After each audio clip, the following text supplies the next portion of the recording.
Dictation start होगा 5 second बाद। Start. देश के मौजूदा राजनीतिक परिदृश्य में कांग्रेस जिस दौर से गुजर रही है उसमें यह आशंका पैदा हो गई है कि आने वाले दिनों में वह अपने सामने खड़ी चुनौतियों से कैसे निपटेगी। दरअसल राष्ट्रीय स्तर पर महामारी की वजह से पिछले करीब 1.5 साल से एक तरह का ठहराव कायम है, जिसमें विपक्षी पार्टियां चाहकर बहुत कुछ नहीं कर पा रही हैं। अलग अलग मुद्दों पर सरकार के विरोध और आंदोलन में वह तीव्रता नहीं दिखती है जिससे कोई पार्टी अपने कार्यकर्ताओं के बीच उपस्थिति बनाए रखती है, जबकि मुख्य धारा की राजनीति में अपनी मौजूदगी के लिए मुद्दे चुनना और उस पर सक्रियता बनाए रखना किसी भी पार्टी की जरूरत होती है। इस लिहाज से देखें तो कांग्रेस राष्ट्रीय महत्व के मुद्दों पर जनमत निर्माण के लिए जितने जतन करती दिखती है उससे ज़्यादा वह आंतरिक कलह से परेशान है। हालांकि यह ठीक वही समय है जब पार्टी को अपनी गतिविधियों के जरिए जनता के सामने यह संदेश देना चाहिए था कि सरकार की रीति नीतियों के बरक्स वह मजबूत विपक्ष की भूमिका में मौजूद है। लेकिन पिछले कुछ महीने से लगातार ऐसा चल रहा है जिससे निपटना कांग्रेस के लिए मुश्किल साबित हो रहा है। गौरतलब है कि पंजाब के मुख्यमंत्री कैप्टन अमरिंदर सिंह और राज्य में पार्टी के नए अध्यक्ष नवजोत सिंह सिद्धू के बीच काफी खींचतान चल रही है। दोनों खेमे केंद्रीय नेतृत्व के हस्तक्षेप के बाद कुछ देर के लिए शांत पड़ते हैं, लेकिन फिर एक दूसरे पर हावी होने की कोशिश में टकराव की हद तक चले जाते हैं।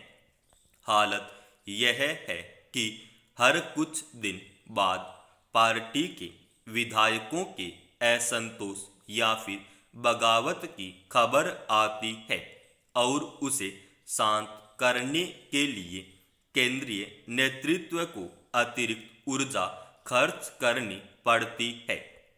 पंजाब में जब नवजोत सिंह सिद्धू को राज्य कांग्रेस का अध्यक्ष पद सौंप दिया गया, उसके बाद अमरिंदर सिंह के रुख में आई नरमी से यह लगा कि अब कलह का दौर शायद खत्म होगा, लेकिन ऐसा हुआ नहीं। यूं पार्टी की ओर से वह घोषणा की गई है कि पंजाब में भावी विधानसभा चुनाव कांग्रेस अमरिंदर सिंह के नेतृत्व में ही लड़ेगी।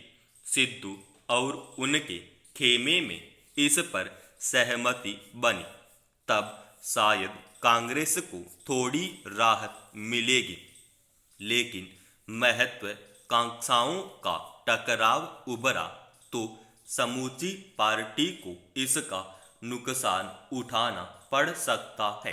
दरअसल कांग्रेस अभी पंजाब में आंतरिक कलह से जूझने की कोशिश में है, तो दूसरी ओर छत्तीसगढ़ में भी वह पहले की एक तय शर्त के व्यूह में फंसी दिखती है। छत्तीसगढ़ में सरकार बनने की समय मुख्यमंत्री पद के लिए 2.5 साल का फार्मूला तय हुआ था।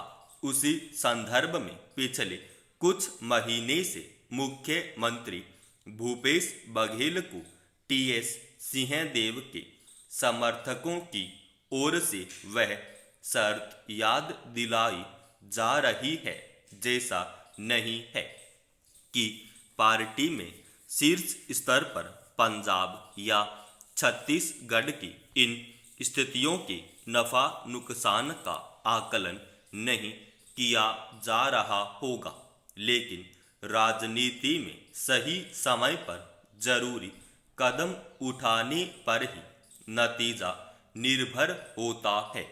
ध्यान रखने की जरूरत है कि आपसी मतभेदों और टकराव के चलते ही कांग्रेस मध्य प्रदेश की हाथ आई सत्ता गंवा चुकी है।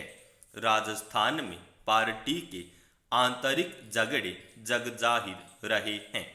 पार्टी के भीतर महत्वाकांक्षाओं के टकराव की वजह से आज दशा यह है कि कांग्रेस राष्ट्रीय फलक पर खुद को एक मजबूत विपक्ष के रूप में पेश नहीं कर पा रही है, जबकि मौजूदा वक्त में एक सशक्त विपक्षी पार्टी या गठबंधन की जरूरत शिद्दत से महसूस की जा रही है, जो आम जनता के अधिकारों को आवाज दे सके और लोकतांत्रिक मूल्यों को कमजोर न होने दे। समाप्त।